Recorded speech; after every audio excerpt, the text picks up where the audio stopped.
आज जो ये इफ्तिताह की तकरीब अमल में आई है, दरअसल ये मालेगांव महानगर पालिका की जो मेयर मोहतरमा ताहिरा शेख रशीद साहबा की जो टर्म थी, शेख रशीद खानवादे की जानिब से एक और नया तामीरी तोहफा है इस शहर के लिए।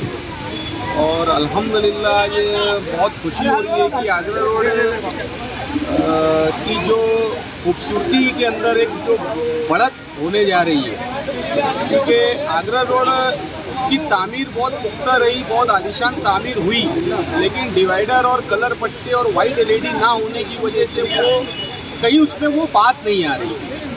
और अल्हम्दुलिल्लाह ये फेज़ 1, फेज़ 2, फेज़ 3 की शुरुआत के साथ साथ ही उस वक्त की बॉडी शेख रशीद साहब की सरपरस्ती में, शेख आसिफ साहब की रहनुमाई में, तमाम हमारे कॉरपोरेटर हजरात की फिक्र के साथ ये काम को भी हमने तरजीह दी थी। इस काम की भी प्रोग्रामिंग प्लानिंग कर रखी थी, लेकिन ऐसा होता है कि जैसे ही बॉडी की मियाद मुकम्मल हुई, उसके बाद में अधिकारियों के तरीके काम के जो तरीक़ेकार रहा उनका, वो चीज़ें हमें बदल दिखने लगा। उन्होंने शहर के हित के मसाइल और शहर के हित के जो काम थे उन कामों से अपना ध्यान हटा के कहीं और उनका ध्यान उनका लग गया। जैसा कि मीडिया के द्वारा अभी पूरे शहर भर में प्रशासक और प्रशासन के लोगों के ताल्लुक से जो भी खबरें आ रही हैं कि बिल्कुल आवामी कामों में उनका इंटरेस्ट ही नहीं है। उनका इंटरेस्ट जो भी जगह पर है, खैर उस बारे में बहुत अब मुझे नहीं बोलना है, लेकिन हम मुसलसल जो हमारे बड़े तामीरी काम थे हम उसके लिए बराबर फॉलोअप लेते रहते थे। और अल्हम्दुलिल्लाह आज इसकी जो भी टेक्निकली दुश्वारियाँ थी वो ख़त्म हुई और आज इसका इफ्तिताह अमल में आया।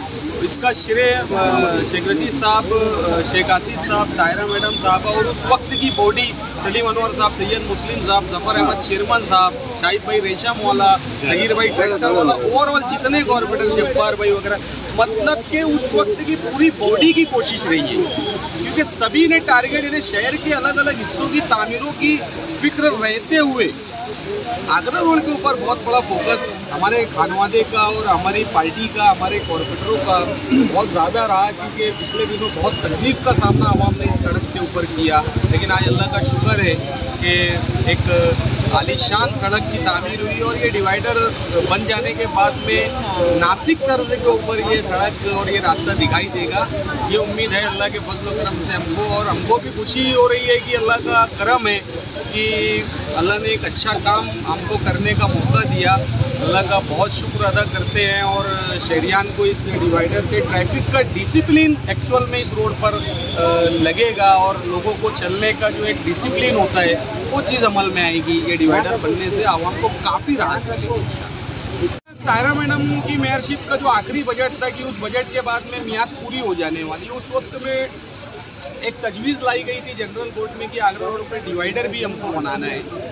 तो बांधकाम विभाग से जो इसके एस्टिमेट्स वगैरह और जो इसके खर्च की जो तरतीब मंगाई गई थी, तो उसमें कुछ 2 करोड़ 62 लाख का एवरेज GST प्लस इस काम के लिए बजट की ज़रूरत पड़ी थी। और बॉडी ने एक राय से और शेख रशीद साहब की सरपरस्ती में, शेख आसिफ साहब की रहनुमाई में अल्हम्दुलिल्लाह बजट की तरकूत हुई और आज ये काम पाए तकमील पर होने जा रहा है। अब्दुल हमीद रोड का नहीं है, ये प्रॉपर फ्लाईओवर ब्रिज जहाँ पर उतरेगा वहाँ से लेके मुतल्लिक पेट्रोलियम तक ये यानी फेज़ 1, फेज़ 2, फेज़ 3 जो तीनों फेज़ के अंदर ये डिवाइडर मुकम्मल, मतलब ये डिवाइडर देखते हुए लोग शहर के बाहर होंगे इंशाल्लाह। इस तरीके की हमारी ख्वाहिश है। डायमंड कारपेट, हमारे वहाँ कारपेट, दराज, पायदान होलसेल रेट में दिया जाता है। हमारा पता याद रखें, मुस्तफ़ा वंगार बाज़ार, डायमंड कारपेट, मालेगांव।